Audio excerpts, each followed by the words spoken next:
De acordo com o Dr. Christopher Yuan, não é suficiente apenas confrontar o pecado quando o vemos. Se estamos chamando as pessoas ao arrependimento sexual, precisamos chamar as pessoas para se afastarem de algo e para algo. Precisamos nos afastar do pecado e apontar as pessoas para a coisa certa.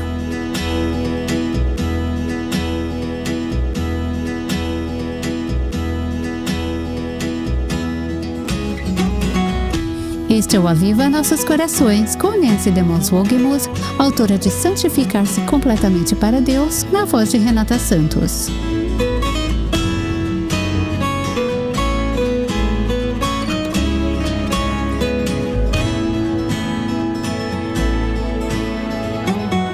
Para algumas pessoas, a expressão sexualidade santa pode soar como um paradoxo, como se achassem que algo santo não poderia ter nada a ver com o sexo ou a sexualidade.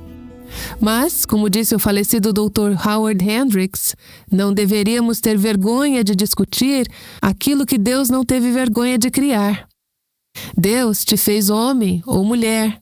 O plano dele é bom. Mas Satanás ama pegar as coisas boas que Deus criou e distorcê-las, fazendo-nos duvidar de que Deus sabia o que estava fazendo. Certamente vemos isso ao nosso redor na confusão e no simples erro de pensamento sobre gênero e sexualidade. Christopher Yuan entende como é fácil confundir o seu senso de identidade com desejos sexuais distorcidos. Ele sabe na prática sobre o que o primeiro capítulo de Romanos fala: trocar a verdade de Deus por uma mentira e ser entregue a paixões erradas e desejos errados. Mas Deus realizou uma transformação milagrosa na vida de Christopher e agora ele está ativamente ajudando outros a entender a verdade sobre gênero, sexualidade e o Evangelho.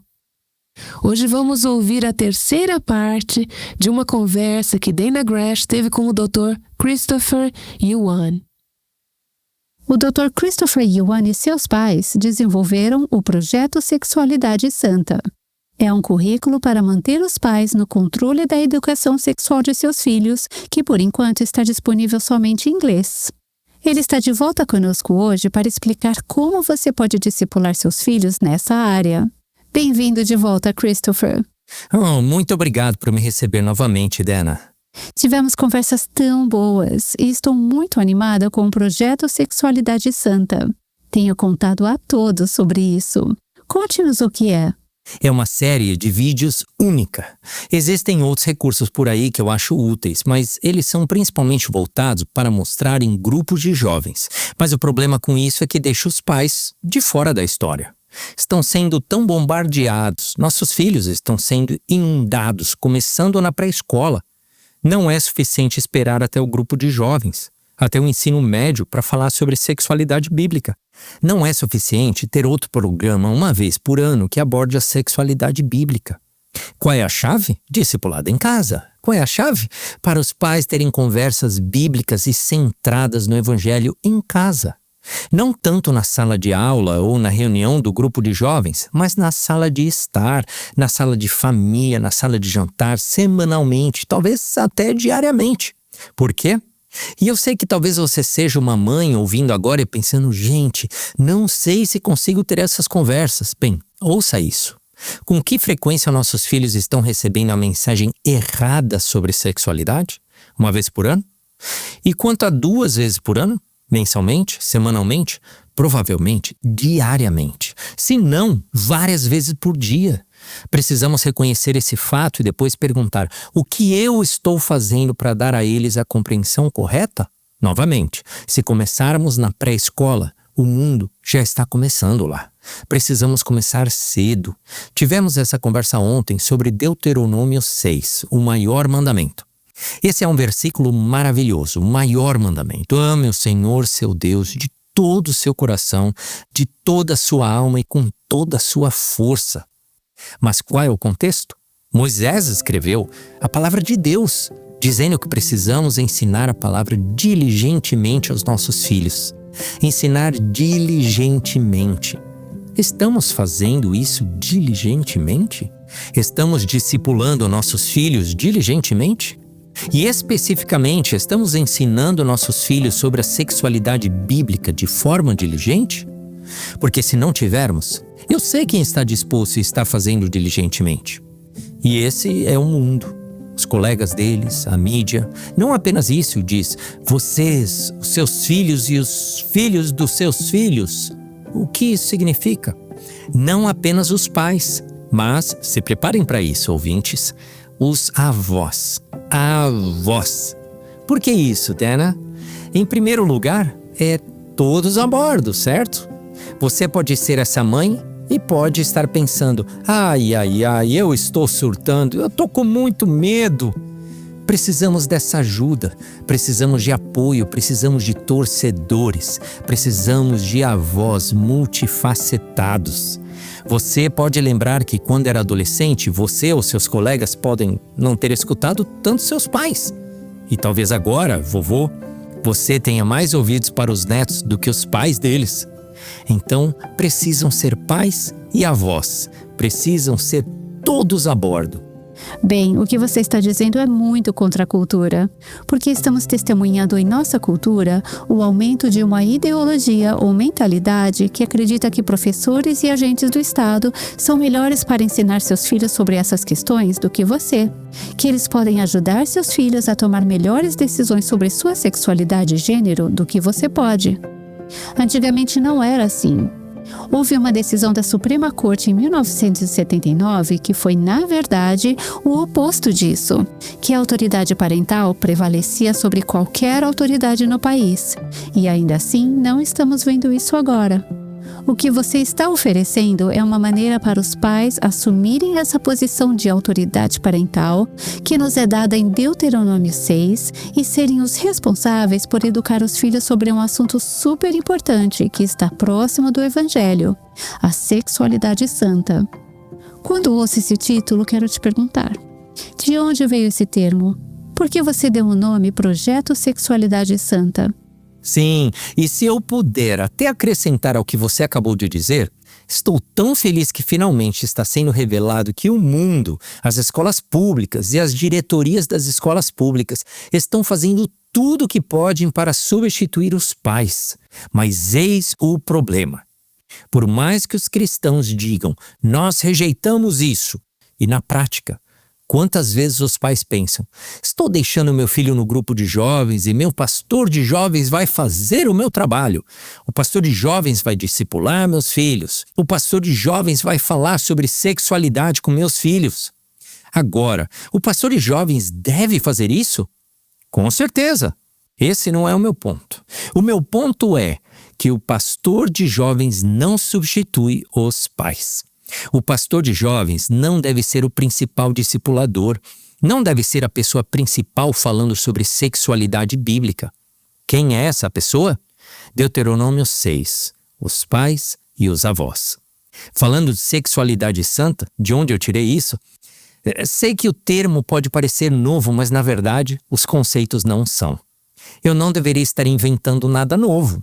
A palavra trindade não é encontrada na Bíblia em nenhum lugar. A expressão sexualidade santa também não está na Bíblia, mas os conceitos certamente estão. O projeto Sexualidade Santa tem o mesmo nome do meu livro, Holy Sexuality and the Gospel. Em português, Sexualidade Santa e o Evangelho. E acrescentei uma série de vídeos. Essencialmente, eu peguei os conceitos do meu livro, que foi nomeado o livro do ano de 2020 pela revista Outreach para questões sociais, e adaptei para torná-lo acessível para pré-adolescentes, adolescentes, pais e avós. Esse livro era mais voltado para adultos, e não que fosse inapropriado para leitores mais jovens, mas porque era mais profundo. Eu escrevi com uma expectativa maior de conhecimento teológico e capacidade de entender pensamentos abstratos.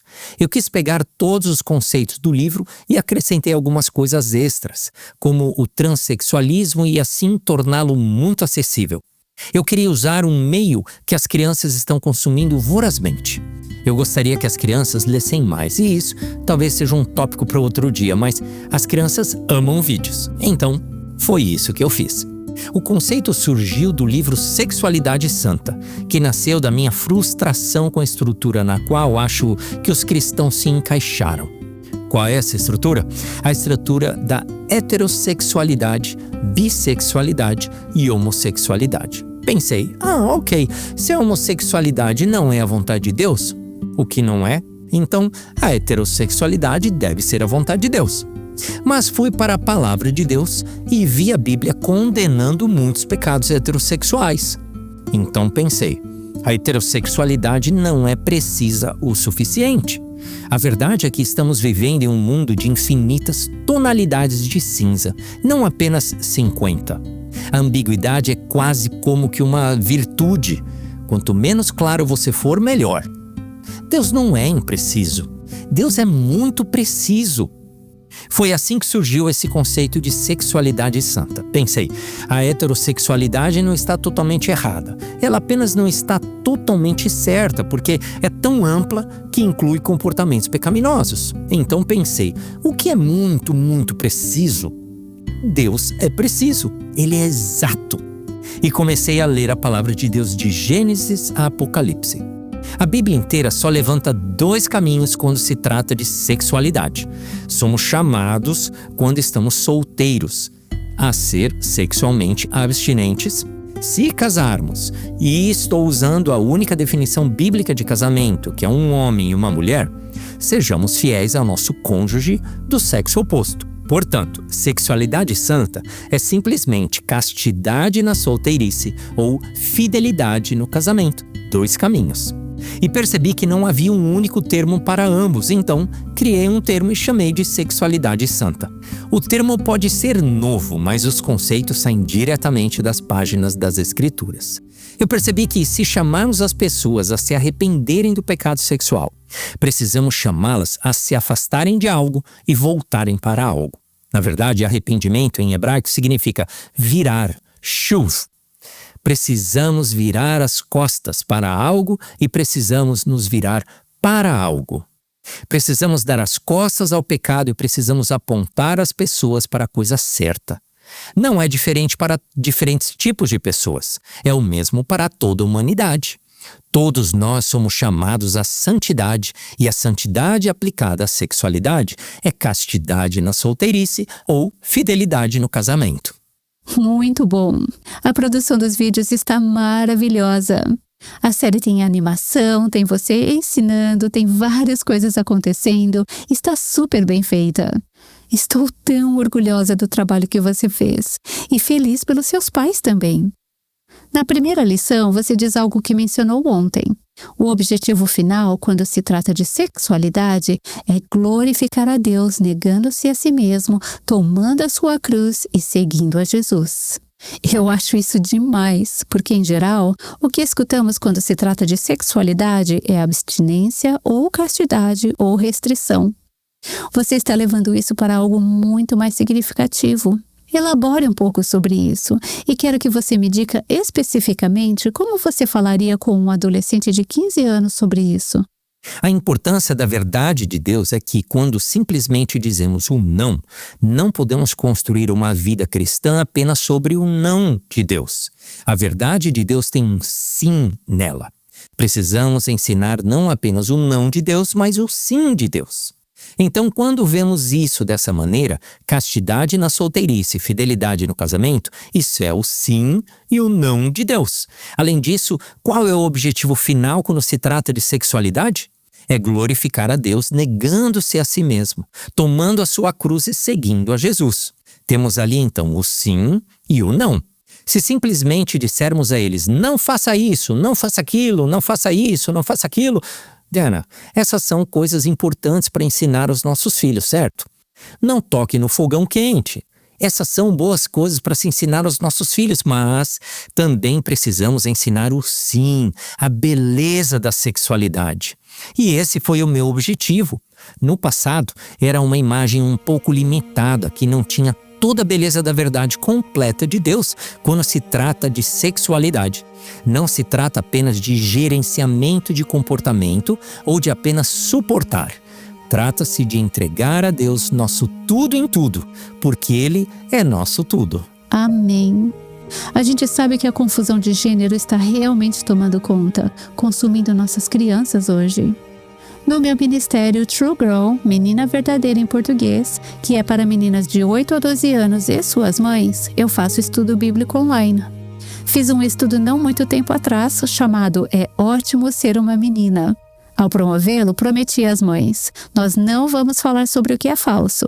Eu vou apenas construir uma base bíblica para que sua filha se sinta feliz, orgulhosa e grata por ser uma mulher, por Deus ter escolhido isso para ela. E na primeira noite, durante a sessão de perguntas e respostas, eu não pude acreditar na linguagem que essas meninas de 8 a 12 anos usavam. O vocabulário delas, as letras LGBTQIA, o transexualismo, tudo isso. Elas sabiam o que era e tinham muitas perguntas sobre esse tema. Você aborda esse tópico no projeto Sexualidade Santa? Sim, com certeza abordo. Quando meu livro foi lançado há 4 ou 5 anos, ou mais do que isso, o transexualismo já era uma questão. Mas havia explodido, provavelmente durante a pandemia de 2020. Muitas coisas simplesmente explodiram e se espalharam. O que estamos enfrentando agora é essa ideologia de gênero que confunde nossa percepção de nós mesmos com a nossa essência. Então eu sabia que precisava incluir esse tema. Há uma lição inteira tratando do gênero e nos ajudando a pensar sobre o que é verdadeiro e o que faz parte da queda. Quando reconhecemos isso, é muito útil para pensar de maneira clara em categorias. Eu falei sobre isso outro dia na minha entrevista com você, que amo pensar em categorias, porque acho que traz clareza para a nossa discussão sobre sexualidade e gênero. Eu abordo isso e falo sobre como o sexo, masculino e feminino, é uma classificação objetiva e binária. Objetiva, significando que não é baseada nos meus sentimentos, portanto, não é subjetiva. E binária significa que existem duas categorias claras, masculino ou feminino. Agora, muitas vezes as pessoas contestam e dizem: e quanto ao intersexo? Aqui está a mentira sobre o intersexo. A maioria das pessoas que estão no que eles chamam de espectro intersexo, sabemos que elas são, na verdade, um homem ou uma mulher.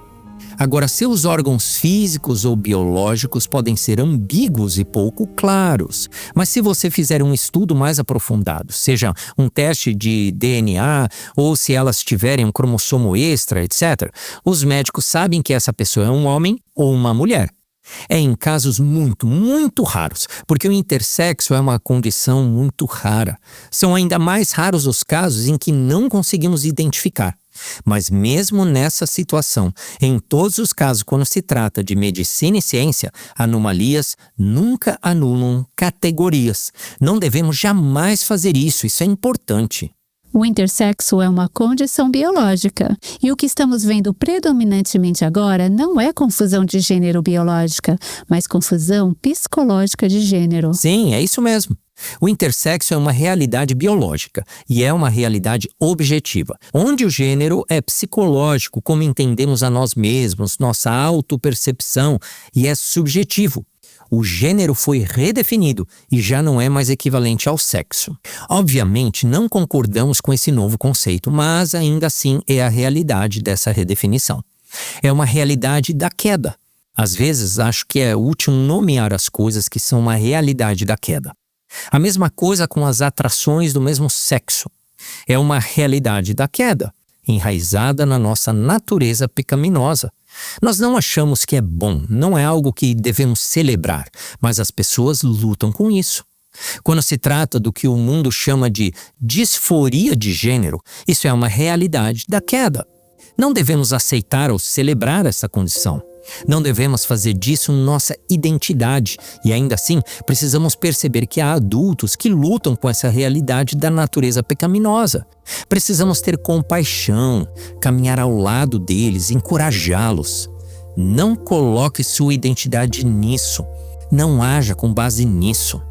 Assim como nenhum de nós deve agir conforme nossas tentações pecaminosas ou coisas enraizadas em nossa natureza pecaminosa.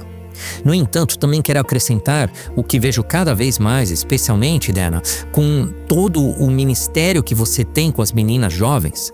Estamos vendo, e sei que você também está, mais e mais meninas jovens, pré-adolescentes, meninas adolescentes que agora estão se identificando como transgênero, não binárias, queer, pansexuais, e a lista continua. Quando na verdade elas não estão realmente vivenciando disforia de gênero ou questões de identidade sexual. Isso faz parte apenas do desejo de pertencimento a um novo grupo de pares. Não é que realmente estejam em crise em relação a essa identidade. Não é uma verdadeira disforia de gênero enraizada na queda. Ainda assim, está enraizada na queda porque elas estão tentando se identificar com algo que não está fundamentado no nosso Criador. Não está enraizado no fato de que fomos criados à imagem de Deus e como portadores da imagem de Cristo, devemos colocar nossa identidade em Cristo. Vejo isso como uma pandemia que está acontecendo agora, que realmente está apagando as meninas. Ah, com certeza. Apagando as meninas, é isso mesmo. Há um número crescente de pesquisadores seculares intelectualmente honestos que estão muito preocupados, porque até cerca de 2011, o transexualismo era predominantemente um problema masculino, e agora, de repente, é predominantemente um problema feminino. Não é só como, as meninas estão lutando também agora. É, na verdade, a maioria das meninas lutando.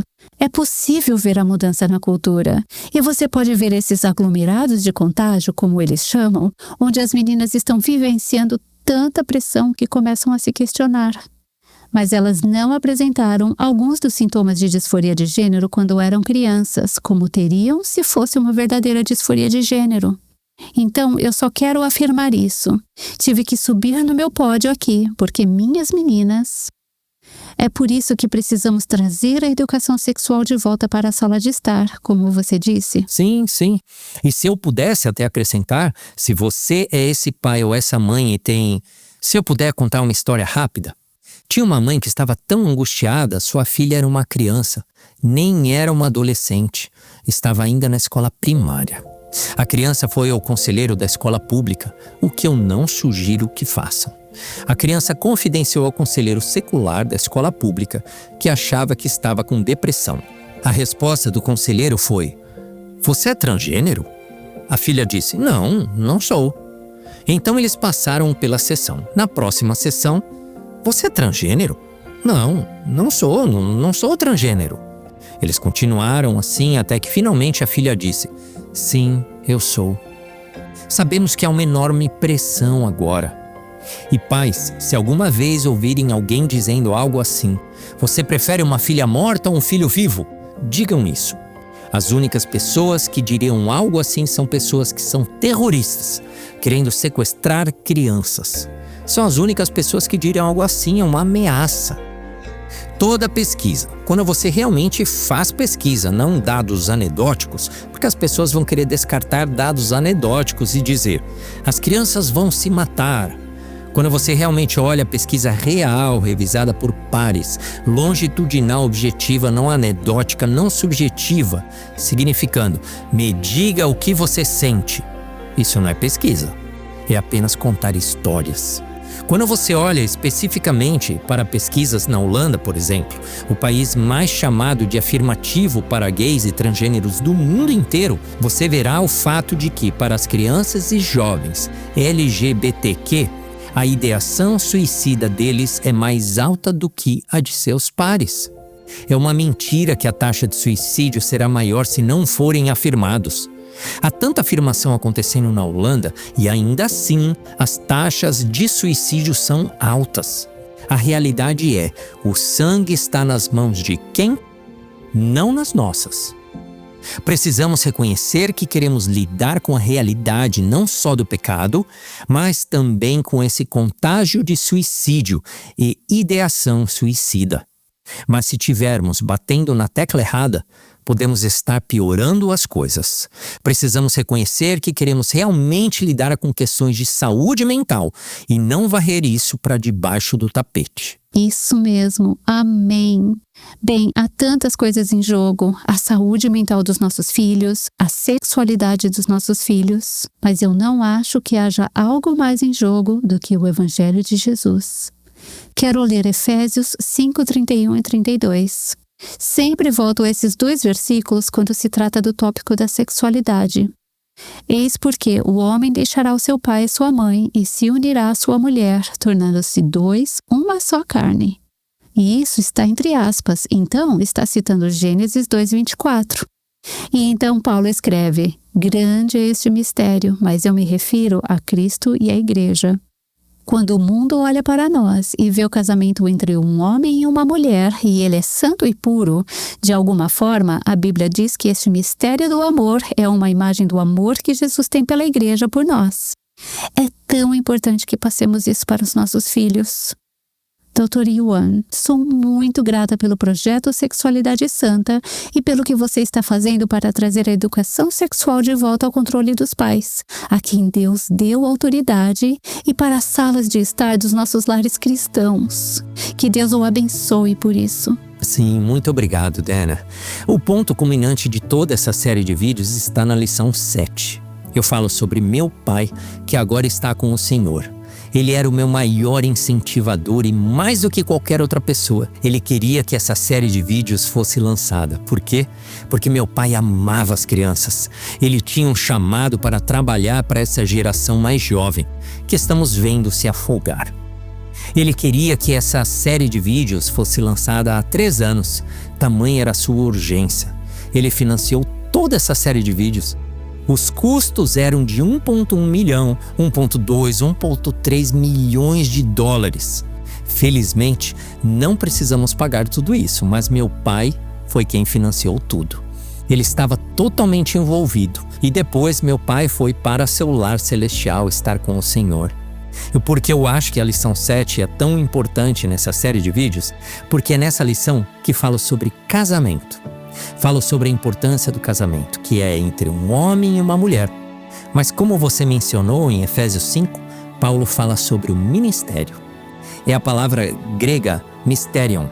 É esse mistério de que todos os casamentos são apenas sombras. Isso é o que John Piper chama no livro Casamento Temporário. São apenas sombras de quê? Da realidade real, verdadeira e última. Todos os casamentos são penúltimos. A realidade última do casamento é Cristo e a igreja. Quando deixamos Cristo de fora da equação, não estamos realmente dizendo nada. Eu queria que as crianças, enquanto falo sobre a bondade da solteirice, mesmo que você se encontre solteiro, não estou falando sobre solteirice para a vida inteira, porque acho que isso não é necessariamente algo que precisamos ter como quem eu sou. Quero dizer, até Nancy viveu como uma mulher solteira por anos. E Deus miraculosamente os uniu, ela e o Robert. Tive a bênção de estar no casamento deles. Que enorme, grande presente e surpresa foi para todos. Quanto a mim, sou um homem solteiro. Não estou dizendo que vou permanecer solteiro a vida inteira, porque quem sou eu? Não sou Deus. Eu sei apenas que, como homem solteiro, Deus em sua soberania me tem onde estou. Mas estou aberto a qualquer coisa que Deus tenha para mim. Estou aberto, se for da vontade dele, a me casar com uma mulher. Mas se isso for a vontade dele. Mas eu queria comunicar aos nossos adolescentes que estão solteiros agora a beleza da solteirice. Mas também apontar para a realidade do casamento, que não é o objetivo final. O objetivo final é Cristo e a igreja. O que aponta para o quê? O Evangelho. Na lição 7, por que chamo isso de ponto culminante? É porque dou uma grande oportunidade no final para compartilhar as boas novas de Jesus. Falo sobre como o casamento é temporário. Jesus diz em Mateus 22 que não haverá casamento no céu. Seremos todos solteiros na eternidade. Desculpem ter que dar essa notícia a todos, hein? Mas a boa notícia é que estaremos unidos ao Cordeiro de Deus. Aí eu trago à tona a realidade e a história dos meus pais. Eles foram casados por 56 anos, se conheceram por 58 anos, fizeram tudo juntos, trabalhavam juntos. Minha mãe era gerente dele no consultório odontológico. Depois que ele se aposentou, o que significa que ele só trocou os pneus e continuou servindo ao Senhor, fizemos tudo juntos. Viajamos juntos para o nosso ministério. Ele viajou de 40 a 50 vezes por ano comigo. Minha mãe viajou de 60 a 70 vezes por ano comigo. Ele fez tudo e Deus o levou para casa. E o que isso significa para minha mãe? Ela já não é mais casada, agora ela é viúva, vivendo sua vida como uma mulher solteira. Mas eu queria apontar para as pessoas, para as crianças e os adolescentes, o que é mais importante: Cristo. Agora vai e siga a Jesus. O que isso significa? Meu pai está agora com o Senhor. E foi muito repentino. 3 de julho de 2021. Nos pegou de surpresa. Ele caiu, bateu a cabeça e não conseguiram parar o sangramento interno. A função cerebral dele basicamente desapareceu. E o coração dele estava falhando. Mas aqui está o que foi tão importante. Mesmo que nos tenha surpreendido, minha mãe e eu estávamos prestes a sair. Minha mãe disse algo que nunca esquecerei. Ela disse: vamos contar a todos que o Dr. Leon Yuan não está morto. Ele está agora mais vivo do que jamais esteve. Desafie os pais a terem essas conversas. Desafie os jovens. Você conhece a Jesus? Para ser sincero, Dana, esses últimos 3 dias foram maravilhosos. Estivemos falando sobre sexualidade, mas nada disso realmente importa mais do que isso. Você conhece a Jesus? Ele é o seu tudo? Porque se ele não for, nada importa. Podemos tentar fazer as coisas certas, podemos tentar fazer isso ou aquilo, mas no final, o nosso objetivo é seguir a Jesus. Dana Gresh e Christopher Yuan compartilharam formas de ajudar os pais a ajudarem seus adolescentes a entender e viver a sexualidade santa. Precisamos colocar o tipo certo de pensamento da palavra de Deus na vida de nossos filhos e netos. Oremos para que possamos ter esse material tão precioso disponível em português em breve. E não deixemos de ir direto à fonte, que é a palavra de Deus. Se você é pai ou mãe de alguém que já se afastou dos caminhos de Deus, ainda há algo que você pode fazer. Você pode orar. Vamos interceder por nossas crianças e adolescentes e testemunhar da bênção que é ter esse relacionamento íntimo com Jesus, a começar com você. Que Jesus seja o seu tudo. Amanhã vamos compartilhar o testemunho de uma jovem que aprendeu a confiar em Deus e nos outros após sofrer abuso do próprio pai. Ashley Gibson compartilha sua jornada de aprendizado para confiar em seu Pai Celestial. Aguardamos você aqui no Aviva Nossos Corações.